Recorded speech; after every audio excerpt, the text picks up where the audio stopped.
죄를 통한 사단의 역사 방법 이런 제목으로 잠언 7장 1절에서 27절 말씀 우리 함께 살펴보도록 하겠습니다. 오늘 본문 역시 어제 우리가 살펴보았던 6장 또 그제 보았던 5장에 이어서 음란한 여인의 유혹에 대해서 어떻게 대처해야 될지를 말씀하는 내용입니다. 거의 3일째 우리는 음란에 대한 경고의 말씀을 듣고 있는 것입니다. 왜 이렇게 길게 음행과 음란에 대해서 이렇게 경고하고 있는 것일까요? 이유가 있겠죠. 그 이유는 그 음란과 음행과 음행을 하는 자에게 그만큼 파괴적인 결과, 파국적인 어떤 결과를 가져오기 때문에 그런 참 파국을 맛보지 않게 하기 위해서 이렇게 길게 강력하게 경고하고 있는 것입니다. 우리가 성경이 이렇게 강조하는 만큼 우리도 이 음란과 음행에 대한 경고의 말씀을 아주 진지하게 무겁게 들어야 되겠습니다. 그 말씀대로 그리고 그렇게 들으면서 하나님이 주시는 이 경고의 말씀을 귀담아 듣고 또 그 말씀대로 조심해서 우리가 우리의 행동을 삼가할 수 있어야 되겠습니다. 특히 오늘 음란과 음행의 경고에 대한 말씀을 통해서는 음란과 음행을 통해 역사하는 음란이나 음행을 통해서 역사하는 죄와 그 뒤에 있는 죄와 사단의 권세에 대해서 보게 됩니다. 사실 음란과 음행이라는 것 제 뒤에는 육체적인 욕망이 그 표면에 있지만 그 육체적인 욕망 충족을 위한 음란과 음행을 통해서 사람들을 파멸로 몰아넣으려는 교묘하고도 악랄한 이 사단의 역사를 우리가 봐야 됩니다. 때문에 우리가 이런 음란과 음행이라는 죄를 통해 역사하는 죄와 사단의 역사 방법에 대해서 잘 알아둘 필요가 있습니다. 그래서 이 오늘 본 말씀을 잘 듣고 우리가 이 시대 음란과 음행의 죄를 통해서 이 시대에도 역사하는 이 사단의 역사에 우리가 잘 말려들지 않고 잘 분별해 나갈 수 있어야 되겠습니다. 음란과 음행을 통해서 역사하는 사단의 역사 방법은 무엇일까요? 먼저는 죄를 통해 역사하는 사단의 역사 방법은 그가 인간의 연약한 부분을 통해서 역사한다 하는 것입니다. 오늘 본문에 보면 이 한 이방 여인의 어떤 이방 여인이 해질녘에 여기 이 해질녘의 황혼 때 9절에 보면 저물 때 황혼 때라고 되어 있습니다. 저물 때 황혼 때에 집 주변에서 얼쩡거리고 있던 젊은이를 아주 이렇게 화려한 말로 유혹하여서 자신의 집으로 데려가는 장면이 나옵니다. 그래서 한 이방 여인이 해가 질 무렵에 자신의 집 주변에서 이 얼쩡거리고 있던 젊은이를 이렇게 아주 거짓된 말로 유혹하는 장면인데요.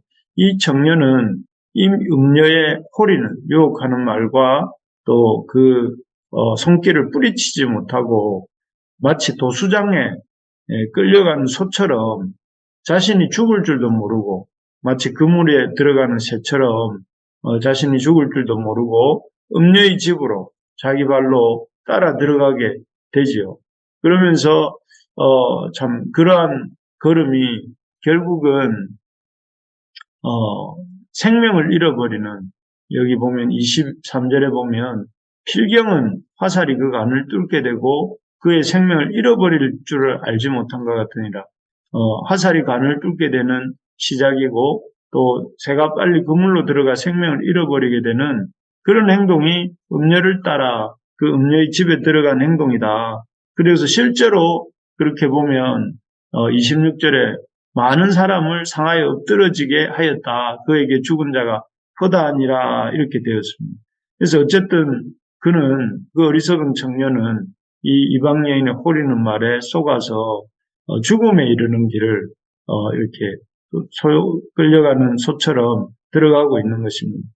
그가 조금이라도 분별력이 있었다면 자신을 비참한 죽음에 이르게 할 그 음녀의 뒤를 그렇게 졸졸 따라가지는 않았을 것인데, 사실 이 청년이 이렇게 맥없이 이방 음녀를 따라가게 된 이유가 있습니다. 그 이유는 그녀가 이 젊은이의 이 연약한 부분을 정확하게 공격했기 때문이죠. 먼저 그녀는 이 청년이 정욕이 끌어오르는 사람이라는 것을 알고 접근합니다. 그래서 13절에 보면 그 여인이 그를 붙잡고 그에게 입맞추며 부끄러움을 모르는 얼굴로 그에게 말하되, 그래서 이 청년을 만나자마자 입을 맞추고 말하기 시작합니다. 참, 농염한 여인의 이런 육체적 공세 앞에 이 청년은 정신이 하나도 없게 됩니다. 그리고, 그녀는, 자신이 방금 하나님께 서원한 화목제를 드리고 오는, 아주 경건한 사람인 것처럼 이렇게 행세합니다. 그래서 여기 보면 자신이 이 참 화목제를 드려 서원한 것을 오늘 갚았다 하면서 14절에 말을 합니다. 참 청년이 그 여인에 대해서 어떤 다른 생각도 하지 못하게 입을 맞추고 자신에 대해서 거짓말을 하고, 또 결정적으로 그녀는 청년에게 자신의 남편이 먼 길을 떠나서 남편도 집에 없다고 하면서 자신의 집으로 가서 밤새 즐겁게 시간을 보내자고 유혹을 합니다. 그래서 이런 여인의 말을 쭉 듣다 보니까 이 청년의 모든 경계심이 무너지고 맙니다. 그래서 22절에 보면 젊은이가 곧 그를 따랐으나 소가 도수장으로 가는 것 같고 미련한 자가 벌을 받으려고 쇠사슬에 매이러 가는 것과 같도다 하는데, 여기에 중요한 단어가 젊은이가 곧 그를 따랐으니 이렇게 되어 있습니다. 여기서 곧이라는 말은 즉시 그녀를 따라가, 그 여인의 소리는 말을 계속 듣고 있다 보니까 하나씩 하나씩 마음속에 무장이 해제가 되고, 육체의 욕망을 따라 살면 안 되는데, 또는 참 내가 이렇게 아무 사람이나 만나면 안 되는데, 이런 생각들이, 아니 이 사람은 아무 사람이 아니야, 경건한 여인이야, 또 그리고 이 사람은 참 이 육체적인 것뿐만 아니라 뭐 영적인 여인이야, 이런 생각들을 하게 되면서 이렇게 저렇게 합리화하면서 결국은 그녀를 따라가게 된 것이죠. 참 그래서 결과적으로 이 청년도 재산을 잃고 생명도 잃고 말게 됩니다. 참 슬픈 일이죠.